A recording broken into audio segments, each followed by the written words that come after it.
Te pedimos, Señor, que ilumines nuestro corazón y nuestra mente, generando en nosotros, como nos pide el Papa Francisco en este tema, en este tiempo de Cuaresma, una caridad activa, un corazón agrandado, una mirada que no esté marcada por la indiferencia, sino por la empatía y por la necesidad de los que tenemos a nuestro alrededor.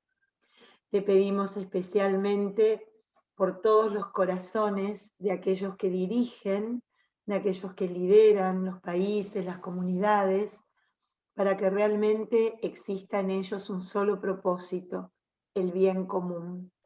Te pedimos, Señor, por todos los enfermos, por todos los que están convaleciendo, por las familias que han perdido a sus seres queridos y por todos aquellos que están en la primera fila, en el riesgo, para que los protejas, los consueles y los fortalezcas. Te lo pedimos a vos que vivís, reinás y estás con, en y entre nosotros hasta el final de los tiempos. Amén. En el nombre del Padre, del Hijo, del Espíritu Santo. Amén. Bien, buen día a los que recién se enganchan, porque recién mandé el email, perdón. Vamos a empezar hoy a ver esto que venimos atravesando. Me encanta cuando atravesamos la Biblia, cuando atravesamos la Sagrada Escritura con un tema, porque cuando la vemos con un tema transversal, podemos ir experimentando como una especie de proceso ascendente, cómo se empieza desde a lo mejor lo superficial, lo externo, y se termina con una experiencia mística, como es la que vamos a empezar en el día de hoy, descubriendo la figura, la imagen de Dios Padre en el Evangelio según San Juan. Realmente es una experiencia mística, porque es un evangelio místico. No me canso de explicar que místico no significa ni misterioso, ni nada que encierre un arcano o que solo puedan acceder a él aquellos que tienen una predisposición especial para el éxtasis o algo parecido.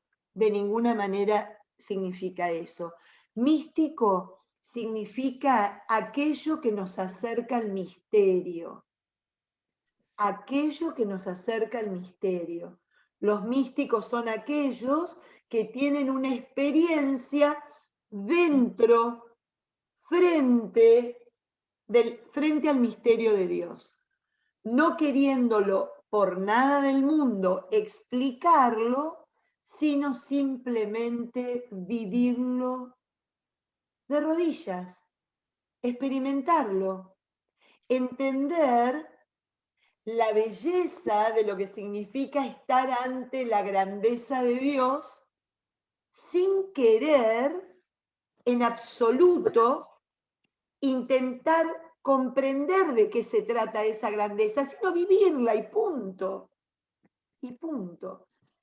El que más nos lleva a esa experiencia profunda es Juan, el Evangelio de Juan, el cuarto Evangelio, que justamente por no ser una, por no tener la misma estructura, está como separado de los cuatro evangelios. Es como que vemos que viene Mateo, Marcos, Lucas, los doy por orden de aparición en el Nuevo Testamento, ¿no? Si bien tendríamos que haber hablado de Marcos, Mateo y Lucas, se los comenté como aparecen en la Biblia, y como separadito viene el Evangelio de Juan, porque es otra cosa completamente distinta. Es un evangelio que nos lleva especialmente a que nos encontremos con el misterio de Dios. Y por eso el tema del Padre es central, porque si algo tiene Jesús dentro de su misión, va a ser la revelación del Padre. Él quiere que nosotros conozcamos a Dios como Padre. Lo mismo, ¿se acuerdan que nos presentaban los sinópticos? Cuando Mateo hablaba diciendo su Padre les pide lo que su Padre les da, pídanle a su Padre, ¿no? Su Padre que está en lo secreto. Acá va a hablar de mi Padre.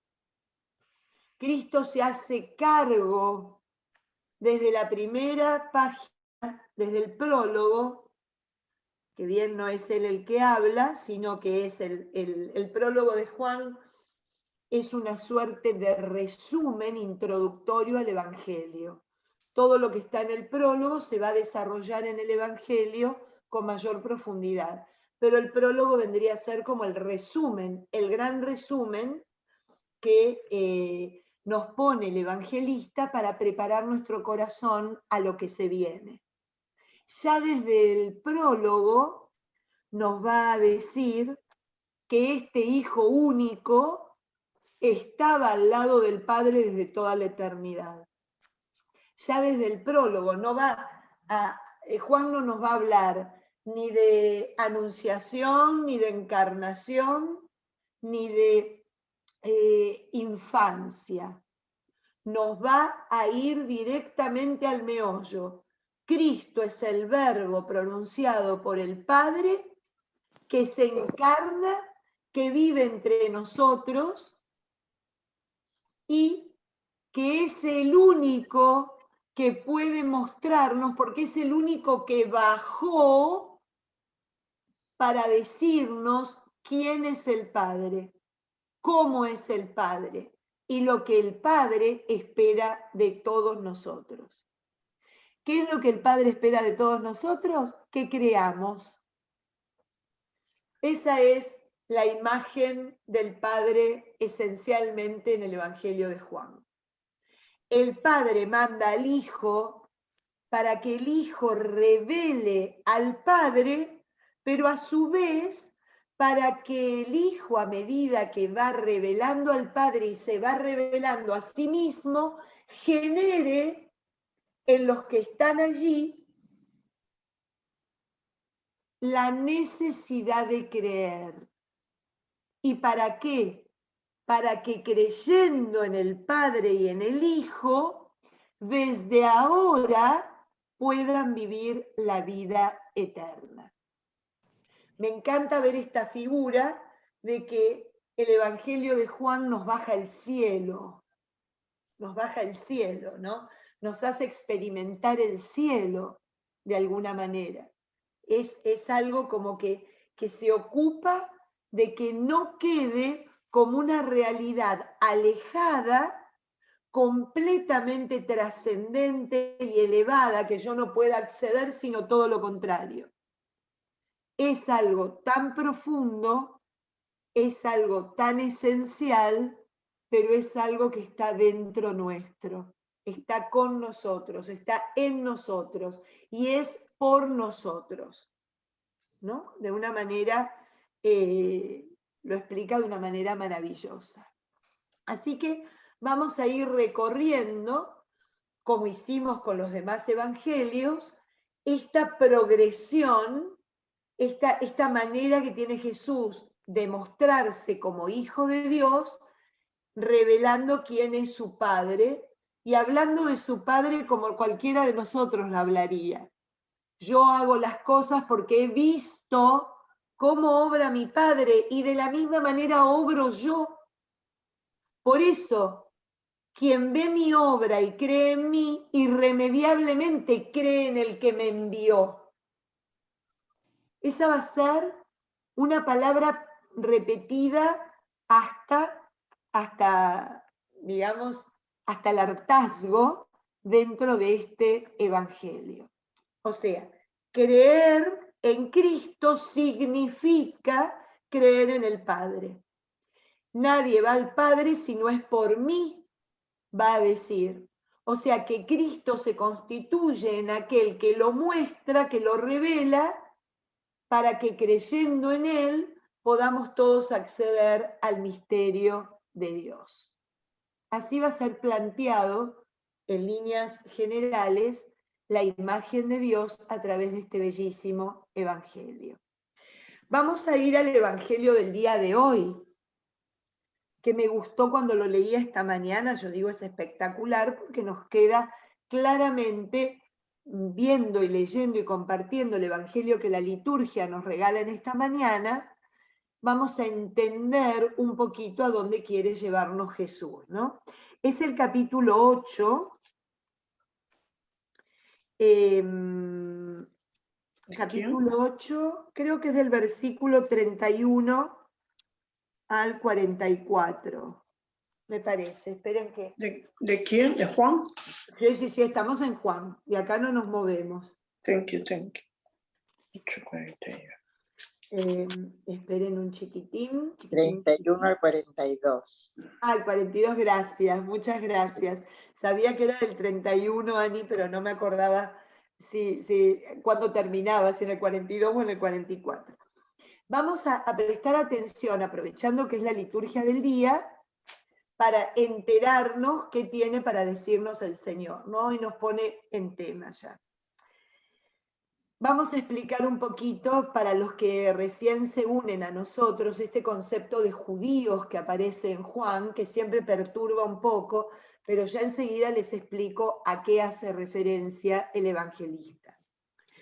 A los judíos que habían creído en él, Jesús les dijo: si se mantienen fieles a mi palabra, serán realmente discípulos míos. Conocerán la verdad y la verdad los hará libres. Entonces le contestaron: somos descendientes de Abraham y nunca hemos sido esclavos de nadie. ¿Por qué dices que seremos libres? Jesús les contestó: les aseguro que quien peca es esclavo, y el esclavo no permanece siempre en la casa, mientras que el hijo permanece siempre. Por tanto, si el Hijo les da la libertad, serán realmente libres. Yo sé que ustedes son descendientes de Abraham, pero tratan de matarme porque no aceptan mi palabra. Yo digo lo que he visto junto a mi Padre. Ustedes hacen lo que han oído a su Padre. Le contestaron: nuestro Padre es Abraham. Replicó Jesús: si fueran hijos de Abraham, harían las obras de Abraham. Pero ahora intentan matarme a mí, al hombre que les dice la verdad que ha oído de Dios. Eso no lo hacía Abraham, pero ustedes obran como su padre. Entonces le responden: nosotros no somos hijos bastardos, tenemos un solo Padre, que es Dios. Jesús le replicó: si Dios fuera su Padre, ustedes me amarían, porque yo vine de parte de Dios y aquí estoy. No vine por mi cuenta, sino que Él me envió. ¿Por qué no entienden mi lenguaje? Porque no son capaces de escuchar mi palabra. Es un texto precioso. Esta semana el Señor nos está regalando este capítulo 8 que arranca con la adúltera y que va subiendo en calidad y subiendo en profundidad. Son las grandes sentencias que no sabemos de memoria, ¿no? La verdad nos hará libres. Y nos pregunta hoy el Evangelio, que a modo de Papa Francisco, que nos pide en esta Cuaresma dejarse alcanzar por la palabra, hoy que la palabra me alcanza me pregunta: ¿vos te sentís libre? ¿Qué es la verdad para vos? ¿Quién es la verdad para vos? ¿De qué te libera esta verdad? Porque fíjense que esto es típico, por eso me pareció hermoso traerles este ejemplo para introducir el tema. Es típico del Evangelio de Juan. El Evangelio de Juan siempre va a haber encuentros personales con gente que sabe mucho, pero que experimenta poco. Sabe mucho de teoría, conocen perfectamente la ley, conoce perfectamente el derrotero de la historia de la salvación de Israel y a lo que están llamados a esperar, pero experimentan poco lo que significa eso en sus vidas. A nosotros nos puede pasar lo mismo. De hecho, que cuando analizamos el motivo de este tiempo fuerte de Cuaresma, ¿por qué lo necesitamos? ¿Para qué lo necesitamos? Para volver a parar y preguntarnos, ¿será que yo sé mucho y experimento poco? ¿Será que si yo me encuentro hoy con Jesús y me habla de esta manera, yo le digo, pero escúchame, yo también soy hija de Dios, ¿de qué me estás hablando? Pero entendería lo que significa y a donde Él me quiere llevar, a la verdadera esencia de ser hijo de Dios, como en este caso le estaban planteando los judíos que se encontraron con Él, que sabían perfectamente que eran hijos de Dios porque eran hijos de Abraham, y en Abraham ellos como descendientes eran bendecidos por Dios como Dios mismo le había prometido al patriarca. Pero ¿qué significa todo eso en la vida de un creyente?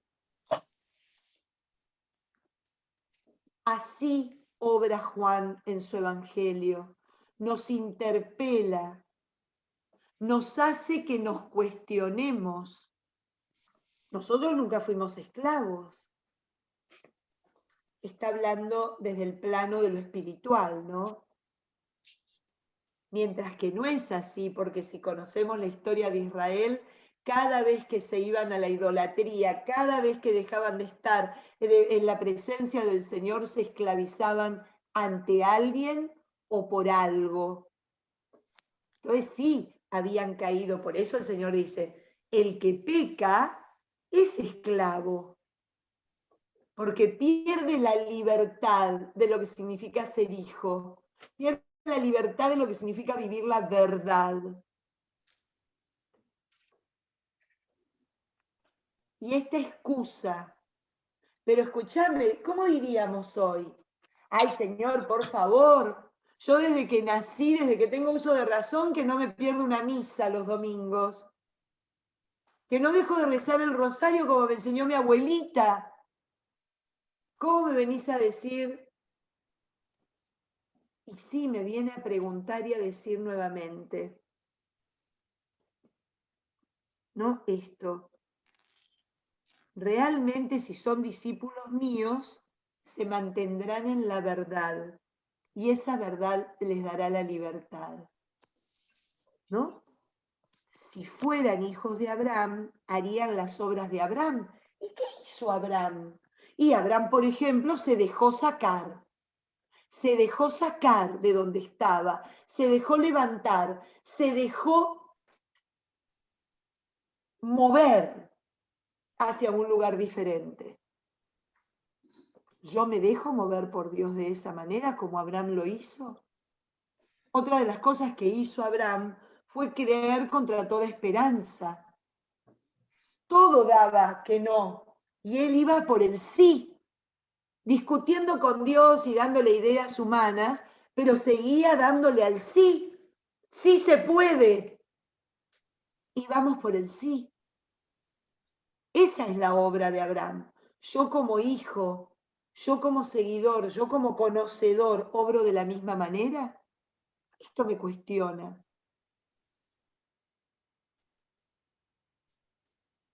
Después en el otro punto, no somos bastardos, tenemos a Dios como Padre. ¿Realmente tenemos a Dios como Padre? ¿Es realmente Dios mi Padre? ¿Es realmente la imagen que tengo de Dios, la imagen de un Padre? Que es lo que estamos tratando de hacer aquí desde que empezamos con este curso. Realmente llegué a sentir a este Dios como el Padre amoroso que me crea, me cría, me acompaña, me ayuda, me redime, me libera, me enseña, me educa y ahora me regala a mi hermano para que tenga un ejemplo vivo de lo que tengo que hacer como hijo, ¿no? Todo lo que me cuestiona, todo lo que me cuestiona.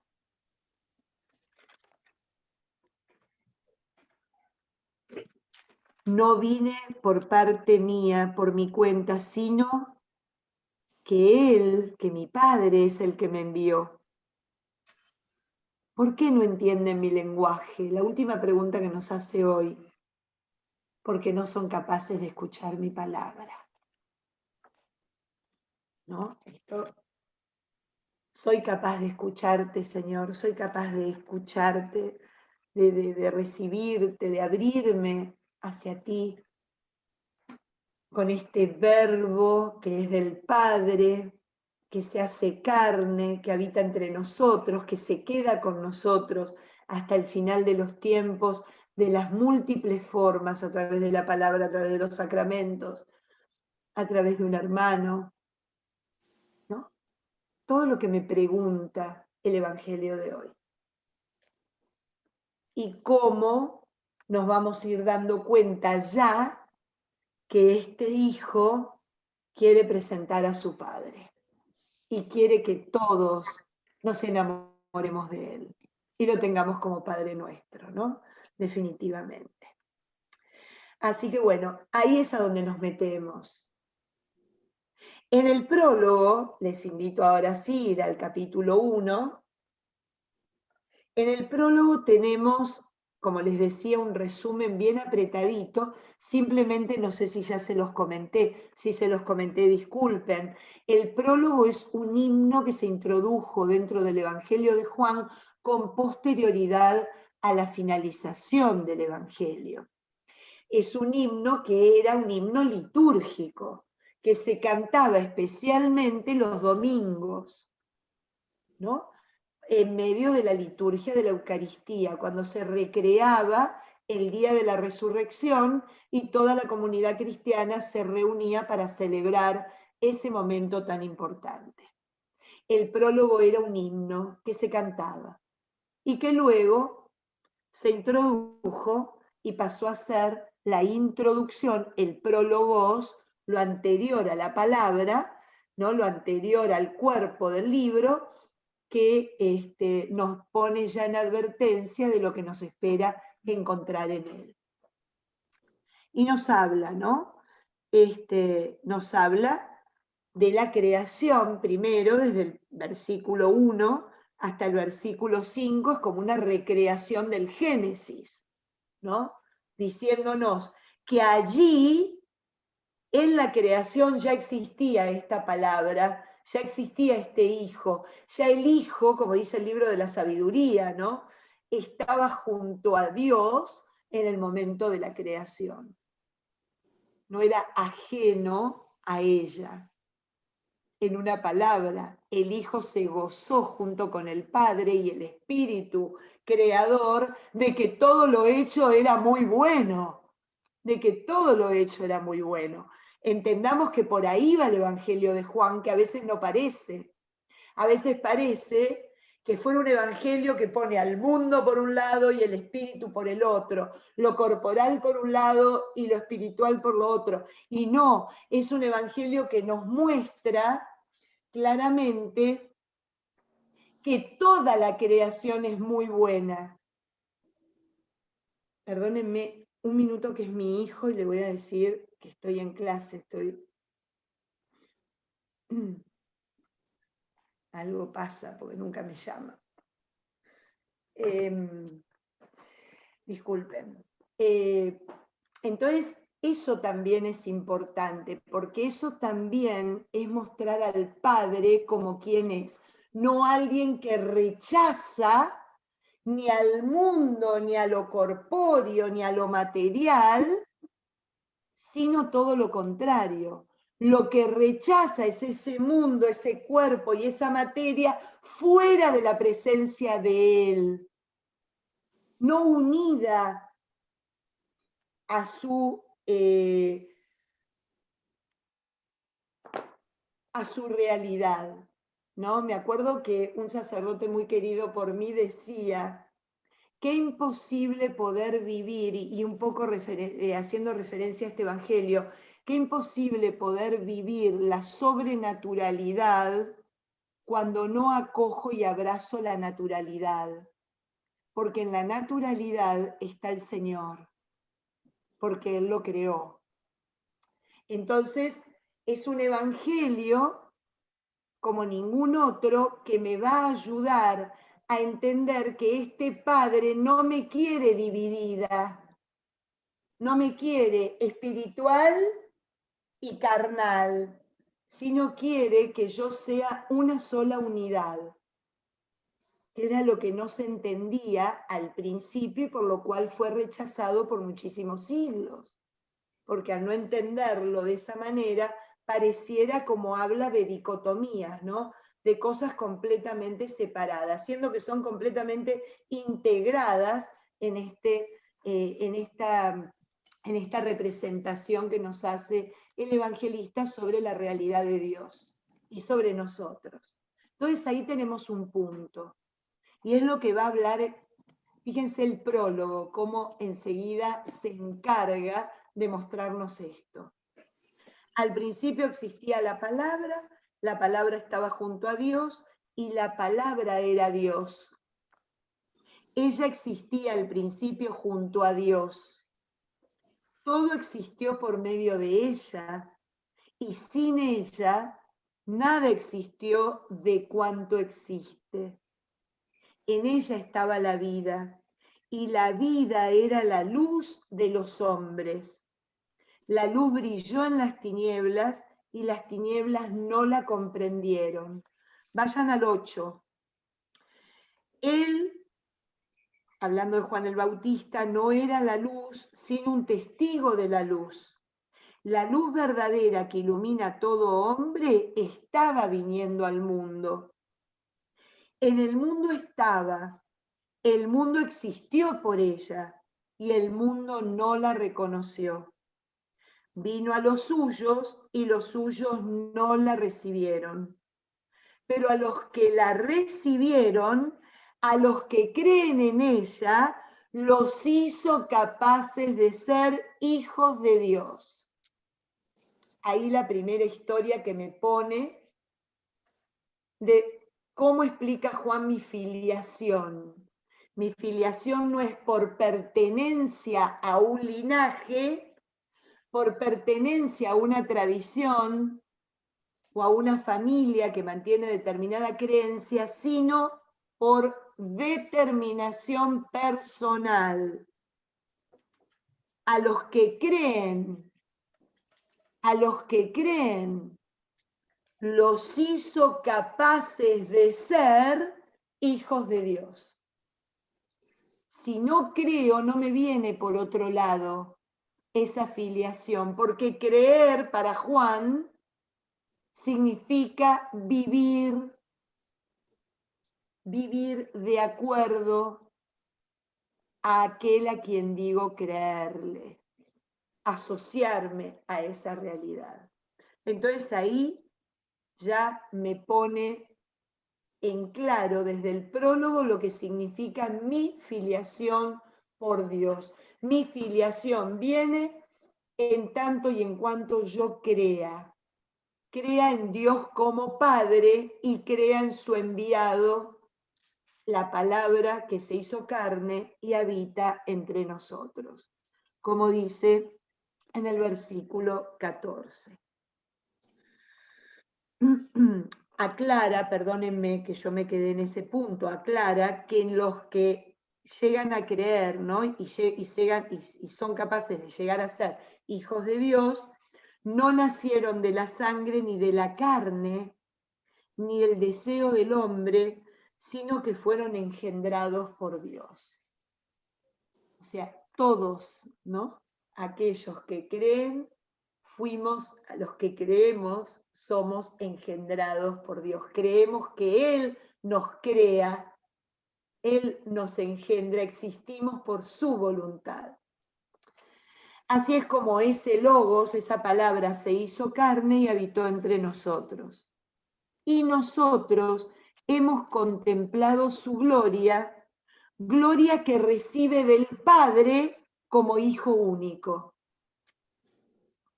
Contemplando en Cristo la gloria, vemos que nos queda claramente que es el Hijo único de Dios, lleno de gracia y de verdad. Continuamos en el 16, versículo, ¿no? De su plenitud hemos recibido todo, gracia tras gracia, porque la ley la promulgó Moisés, pero la gracia y la verdad se realizaron por Jesús el Mesías. Nadie ha visto jamás a Dios, el Hijo único, Dios que estaba al lado del Padre, Él nos lo dio a conocer. Nadie ha visto jamás a Dios, el Hijo único, Dios, que estaba al lado del Padre, Él nos lo dio a conocer. Y de eso se trata este Evangelio, de darnos a conocer al Padre. Y bueno, es un Evangelio que me apasiona, pero no vamos a poder entrar en todo capítulo, ¿no? Capítulo a capítulo, pero les hago un resumen muy apretado. Cuando uno termina esta introducción, que es una belleza, la introducción después del prólogo, hasta las bodas de Caná, hace una suerte de recreación de los 7 primeros días de la creación del Génesis. Y es en esta nueva creación que viene por este Hijo, por este Verbo encarnado y que habita entre nosotros, da una nueva creación. Entonces, es el testimonio de Juan el Bautista, es el testimonio de los primeros discípulos, el llamado de otros, ¿no? Pero inmediatamente que pasa eso y que nos damos cuenta de cómo vamos a conocer a Cristo y cómo vamos a conocer al Padre, de la única manera que vamos a poder ir y conocer es yendo y estando con Él. Vengan y verán, yendo y viendo, yendo y experimentando.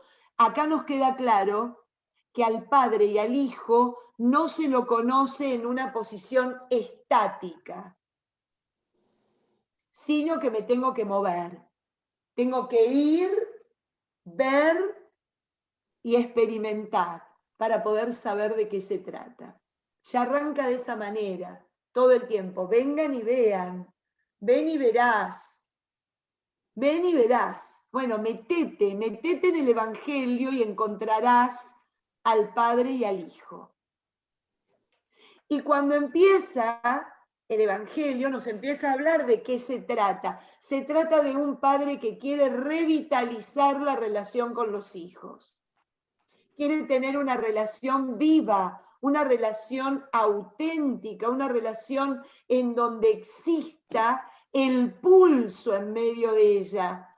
Por eso la piedra seca y vacía que se convierte en la tinaja de vino, donde hay encuentro y hay celebración, donde hay encuentro y hay alegría, donde hay algo que no es simplemente vacío, hueco y cumplimiento, that's it, sino algo más.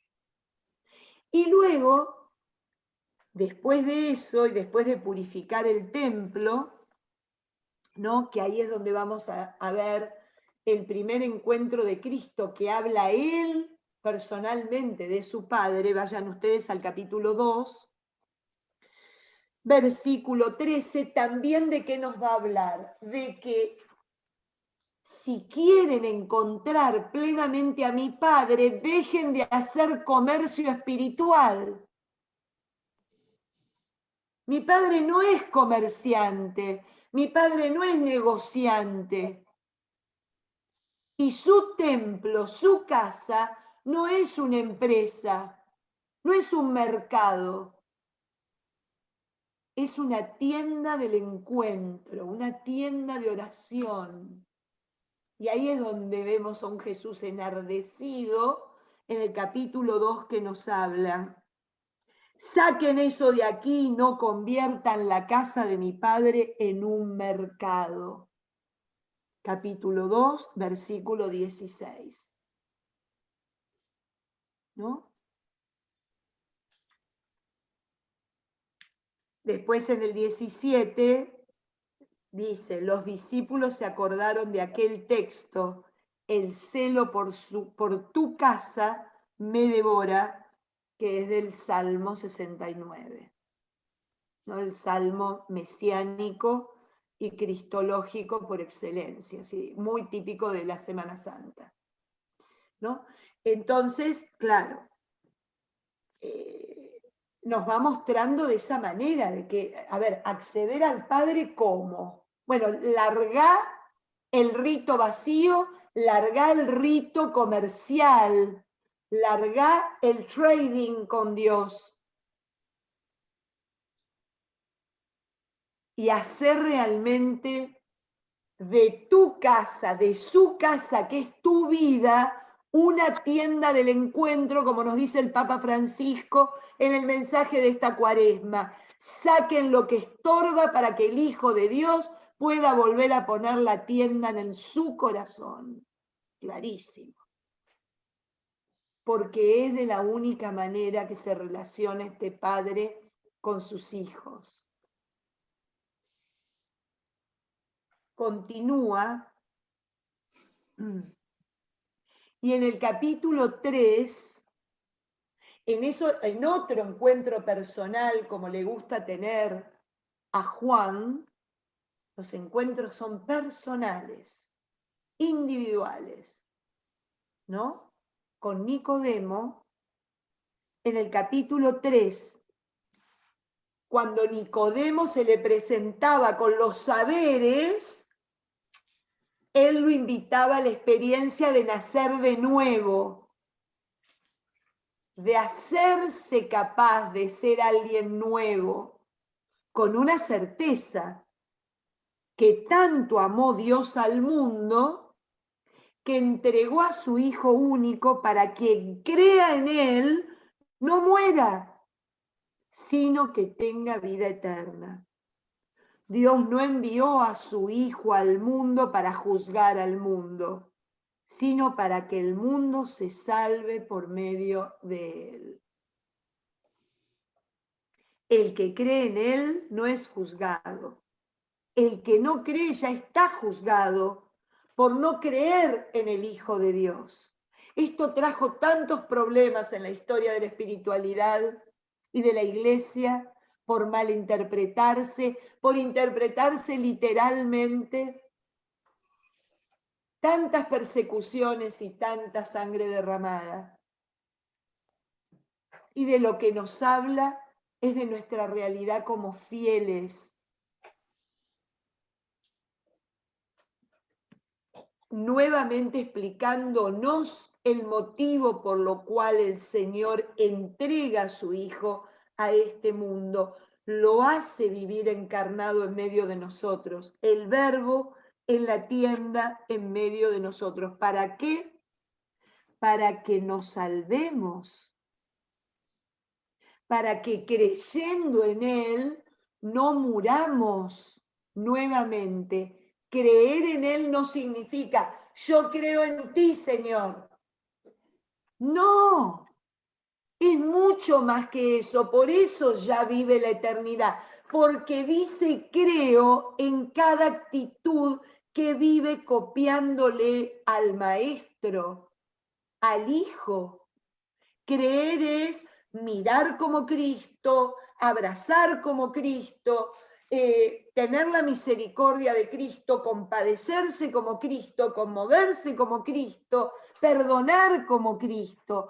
Por eso no muere y ya tiene la vida eterna, porque ya hoy está obrando como el Hijo y está obrando como un hijo. Ya está experimentando lo que significa esa eternidad. ya la vive. Por eso el que cree no será juzgado, porque vive aquello que cree, lo demuestra, lo exterioriza, lo suda. El perfume de su vida es Cristo. Mientras que el que no cree, porque no lo vive, aunque puede decir que es cristiano, pero no lo vive, no lo cree, ya es juzgado, porque se pierde de experimentar la eternidad en su vida. Y obviamente eso lo acompañará si no se cambia, eso nos acompañará si no lo cambiamos hasta el final de nuestra existencia, ¿no? Esto de experimentar a Dios en el día a día para poder experimentarlo para toda la eternidad. Hoy ya estoy, perdónenme, viviendo de acuerdo a eso. ¿Estoy siendo clara a dónde quiero llevarles? Y a mostrarles cómo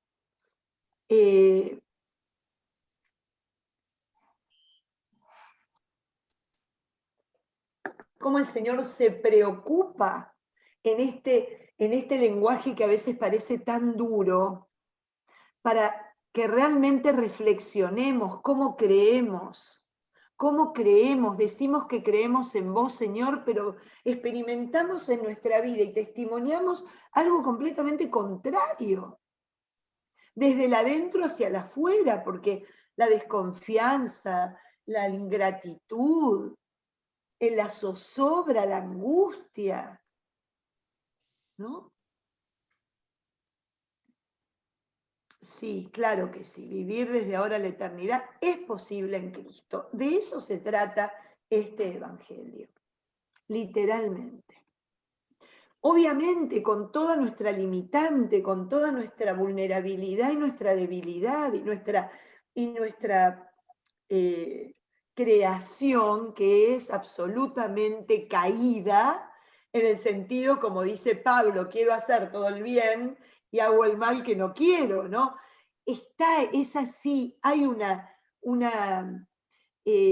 se sabe que es así, pero el cristiano que cree y que hunde su vida en esta creencia, se deja sumergir en esta creencia, a pesar de todo eso, trata de vivir como Cristo. Como Pablo nos invita, revestidos de Cristo, ¿no? Revestidos, o sea, el Señor que nos reviste, que nos fortalece, que de alguna manera nos representa, ¿no? En el devenir de la vida cotidiana. Bien, un poco más adelante, en otro encuentro, genial, en otro encuentro con la samaritana, que también se la da de teóloga. El Señor le pide de beber y ella quiere mandarlo por la vía cómoda de los saberes. Nosotros sabemos que ustedes rinden culto en Jerusalén y nosotros en este monte. Y nosotros sabemos que algún día va a venir el Mesías. Y nosotros sabemos y está harto de lo que sabe y la quiere llevar a la experiencia. La quiere llevar a que se anime a experimentar. No tanto saber, sino experimentar aquello que sabe.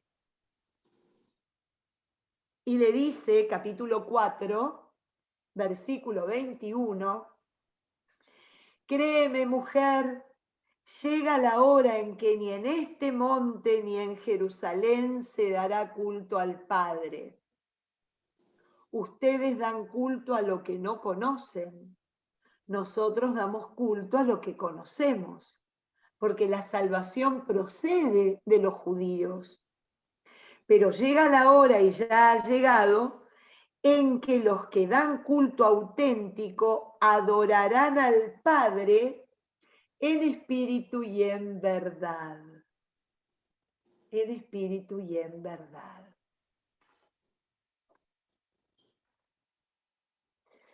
Por eso porque esos son los adoradores que busca el Padre. Fíjense, ya nos está mostrando de nuevo qué es lo que el Padre busca de nosotros como adoradores. Nos viene subiendo, ¿no? Cómo quieren que nos relacionemos con Él, cómo quiere que entendamos para qué envió a su Hijo y de qué se trata su paternidad. Y ahora nos dice cómo quiere que adoremos. ¿Qué adoradores quiere que seamos de este Padre? En espíritu y en verdad. En espíritu y en verdad. Emet. ¿No? Esto que es lo que somos, como somos, con lo que nos pasa, con lo que nos pasó, con nuestra historia, con nuestra vida. Adoradores del Padre con todo nuestro ser, con toda nuestra existencia, ¿no? No solamente con lo que sabemos, sino también con lo que somos, con lo que vivimos, con lo que sufrimos, con lo que padecemos, con lo que no entendemos, con lo que no podemos, ¿no? En verdad, en verdad. El espíritu que simboliza la vida, ¿no? La vida verdadera, la vida Zoé, la vida que viene de Dios. Con esa vida y con la verdad de nuestra bios, de nuestra vida de respirar, con nuestra vida cotidiana, es como quiere ser adorado el Señor. Eso que tanto nos hablan los místicos, ¿no? Teresa y Juan, de bajar al sótano de nuestra existencia con Dios y poder presentarle todo lo que somos, lo que traemos, lo que vivimos, lo que nos cuesta, aquello de lo que nos avergonzamos, lo que nos duele, la herida más profunda. Con todo eso necesitamos adorarle, en espíritu y en verdad.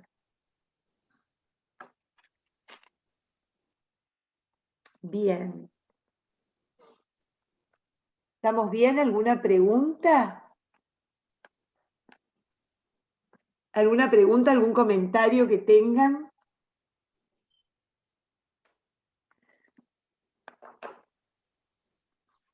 ¿Nada? Eso puede ser bueno o malo.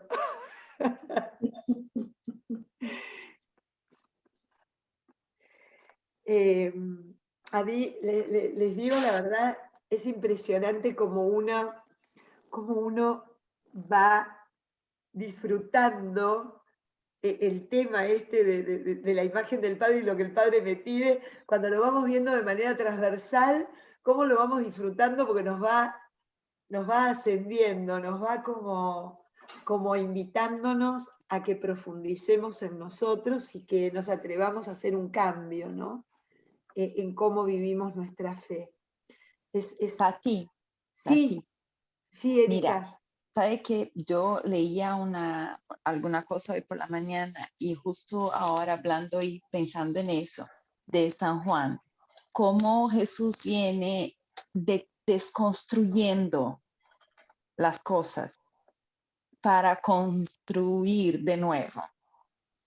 Uh-huh. O sea, él desconstruye la imagen del templo, él desconstruye la imagen de todas las fiestas, porque esto se trata del San Juan. Y entonces me encanta porque es eso que tenemos que hacer con nosotros, desconstruir lo que pensamos de Dios, la imagen que tenemos de Él desde niño, o sea, todo eso para hacernos nuevos. Vino nuevo, ¿verdad? Exactamente. ¿No? Tal Y qué bello cual. esto, ¿verdad? Y qué Tal lindo su cual. gato. Y la desconstrucción es un punto espectacular dentro de la espiritualidad, porque es algo, como decís vos, Erika, que no lo hacemos una vez, sino que es constante. Esta cosa de salir de la tentación de lo que sabemos y conocemos. Yo quiero aquí hacer una aclaración porque puede parecer que yo esté en contra de aprender, que esté en contra de formarnos. Lejos de eso, lejos. soy un amante de la formación porque nadie puede amar a quien no conoce, por empezar. Pero lo que sí tenemos que estar muy atentos a que lo que conocemos intelectualmente tenemos que hacer todo el esfuerzo para bajarlo a una experiencia existencial.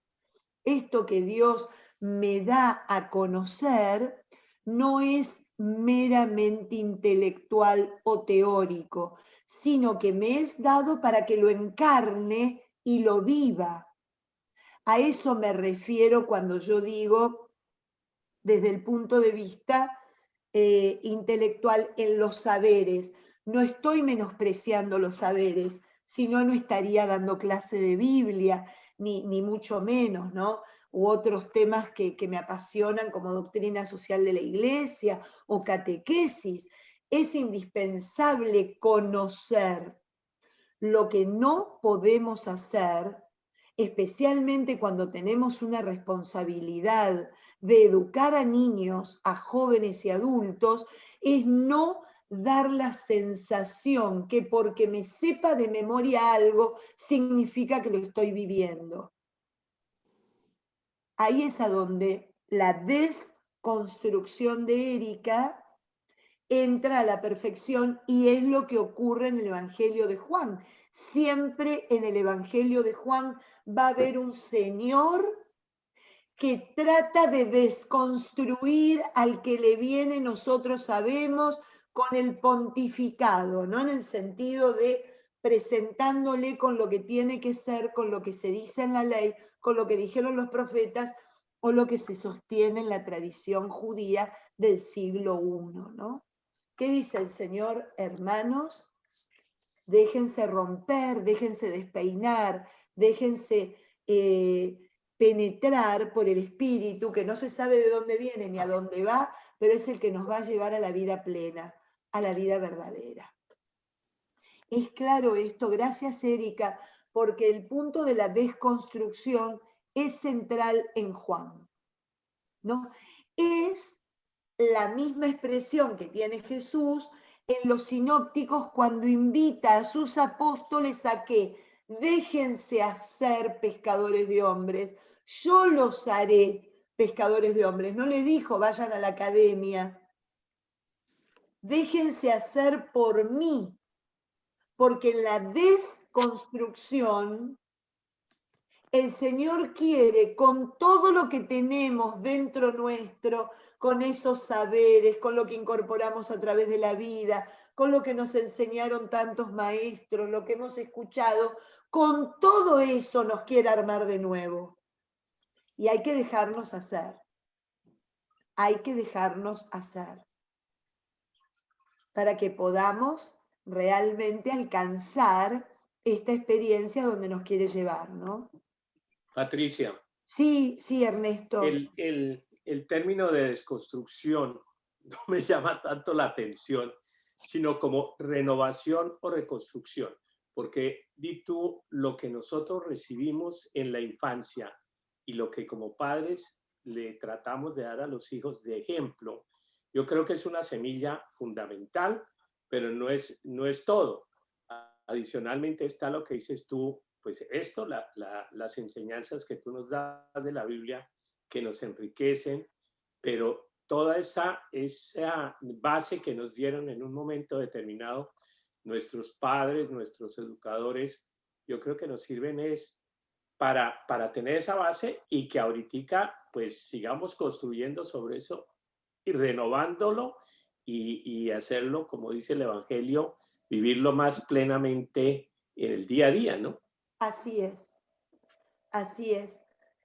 Me encanta una de las homilías de mi marido cuando está bautizando un niño, que les dice, ustedes vienen con el niño aquí a bautizarlo, pero si ustedes no siguen trabajando a lo largo de la vida del niño para que el niño se pueda encontrar con el Padre, ¿no?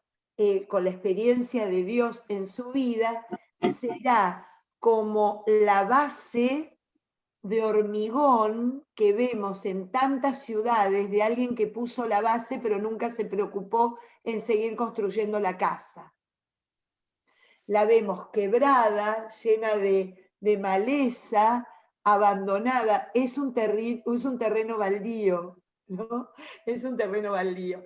Es eso, Ernesto. La base que nos dan nuestros padres, que nos dieron nuestros catequistas, por supuesto que es una base fundamental, pero tenemos que nosotros dejar a partir de esa base que el Señor nos vaya con el Espíritu Santo, con su enseñanza, con su compañía, como decía Teresa, a mi derecha, decía Teresa que lo tenía todo el tiempo, que nos vaya realmente ayudando a construir la vida día a día desde Él, con lo nuestro, pero desde Él. ¿Eso es claro? ¿Quedó más o menos el concepto? En el capítulo 5 hace mención de eso. El capítulo 5 yo no voy a hablar de él hoy porque no quiero que esté en la puerta del cielo esperándome con la muleta. Me niego a hablar del paralítico de Bethesda hoy, porque pobre paralítico siempre me la agarro con él.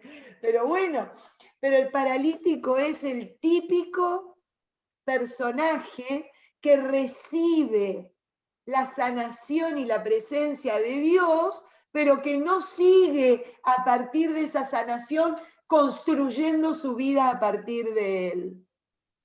Sí, no, ni siquiera se preocupa por saber, ni siquiera. Miren, es ese, lo señala cuando ve que la cosa está complicada, porque, pero ¿cómo puede ser que sea sábado y vos estés cargando la camilla? ¿Quién te dijo que hicieras eso? En esa locura, ¿no? De poner el sábado por sobre el hombre. Y bueno, miren, en definitiva ese que está ahí, ese tiene la culpa de que yo esté cargando la camilla. Algo así es lo que arma el paralítico, ¿no? Por eso me niego, no quiero entrar a hablar de él porque no lo quiero criticar más. Al pobre, ya bastante tuvo 38 años tirado al lado de la piscina. Pero a lo que voy es que ese ejemplo es lo que viene a colación con lo que va a decir el Señor. Capítulo 5, hace poquito lo leíamos, me acuerdo. Capítulo 5, versículo 16. Esto va a quedar trunco, lo vamos a empezar hoy, lo terminamos el próximo miércoles, ¿no? Por ese motivo perseguían, porque había curado al tipo en un día sábado, imagínense ustedes, ¿no? Por ese motivo perseguían los judíos a Jesús, por hacer tales cosas en sábado, ¿no? Pero Jesús les dijo, mi Padre trabaja siempre y yo trabajo también. Por eso los judíos tenían aún más deseos de matarlo, porque no solo violaba el sábado, sino además llamaba Padre suyo a Dios, igualándose a Él. Ahí empieza también otro tema, a mostrar este Padre del cielo lo que significa el sábado, lo que significa el amor por la creación, lo que significa su trabajo.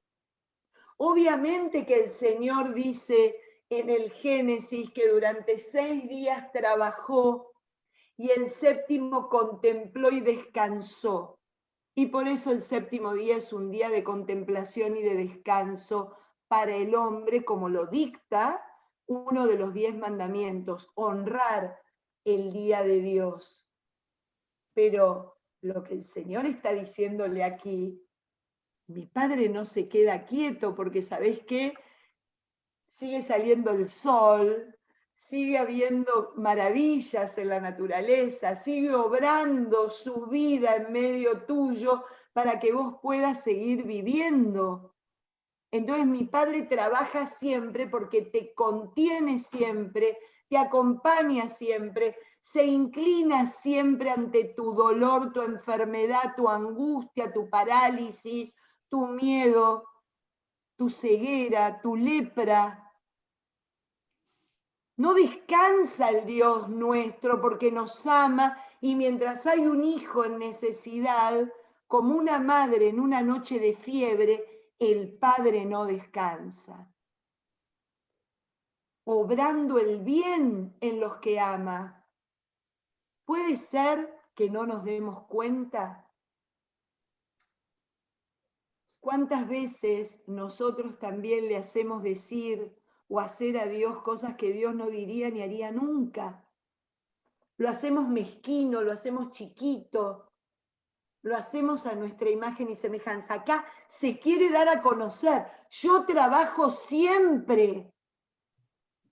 A ver, el mandamiento del descanso hasta es un trabajo y un amor dado por Dios al hombre para que el hombre en su limitación, sepa que no puede todo el tiempo estar todo el tiempo en fatiga y necesita un día de reposo para contemplarse, para estar en familia y para contemplar a ese Dios que le da todo para que pueda ser pleno, feliz. El tema que malentendemos todo, ¿no? Y por eso este enojo, este enardecimiento. Ninguno se había puesto a dar gracias a Dios y la felicidad que le traía de ver a este pobre infeliz puesto de pie, caminando con la camilla. No, estaban preocupados porque era sábado. No les importaba un comino los 38 años de este hombre despilfarrados al lado de una mentira o al lado de una esperanza, como lo quieran ver, el agua curada, el agua que cura, ¿no? El Señor pone además el sábado, a mí me encanta esta imagen, como el día de sanación por excelencia. ¿Qué mayor sanación que recurrir a Él con mi parálisis de la semana, con mi dolor de la semana, con mi angustia de la semana, con mi herida de la semana, con lo que fuera, para que Él lo repare, para que Él lo sane, lo reconstruya, ¿no? Lo restaure. Vamos a ver que el Señor casi todos los milagros lo hace en día sábado, porque es el día justamente de sanación. Siempre que yo veo la importancia de aclarar, ¿no? Que todas las misas son de sanación. Todas las misas.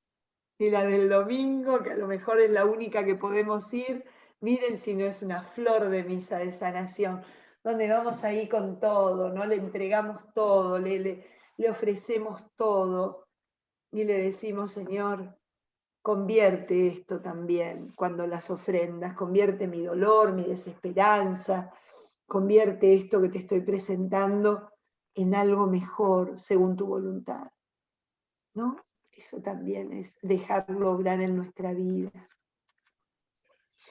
Así que bueno, yo no querría seguir más porque todo el capítulo 5 habla de esto. Hasta aquí va a empezar en el versículo 19 la obra del Hijo, la obra, cómo Él va a explicar su obra. Acá empieza a revelar algo muy importante. La obra de Él va a ser reflejo de lo que Él ve hacer a su Padre. Y va a ser larguísimo porque arranca en el 19 y va a terminar al final del capítulo, en el 47. Con eso vamos a arrancar el miércoles santo, ni más ni menos. Así que tenemos la dicha de poder hacer el miércoles santo con Juan. Si Dios lo permite. Así que bueno, nada, yo lo dejaría aquí para no dejar trunco algo que tiene que ser tomado en bloque, ¿no? Entero. ¿Algún comentario, pregunta? Tenemos todavía unos minutitos. Patricia, yo pensé que te ibas a tomar el miércoles de descanso, sobre todo tú que tienes ese día el descanso con CCD, entonces puede descansar de nosotros también. A mí no me molesta, para mí es un placer estar con ustedes y además es un... en tal caso, después les cuento qué pasa la semana siguiente, porque habitualmente hay muchos que mandan a sus hijos a colegio religioso y la semana siguiente es como el spring break, digamos, del colegio religioso, ¿no? Así que lo único que a lo mejor si ustedes no están, ahí sí suspenderíamos, porque no me gustaría que se perdieran la clase, porque hay spring break la semana que viene. Así que si ustedes quieren, descansamos, yo no tengo problema.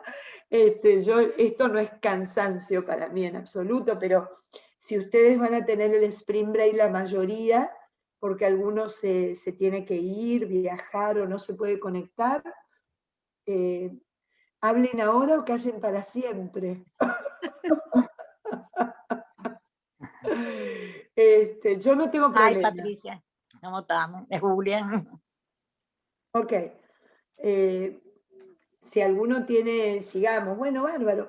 Hacemos, y en tal caso la semana que viene sí les cuento que va a pasar la otra, porque por lo general para la iglesia la octava de Pascua es una semana de vacación.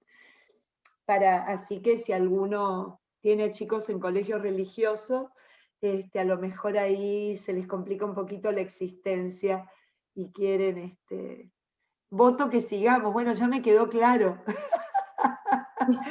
Me quedó claro. A mí no me cansan, así que yo la semana que viene hasta el miércoles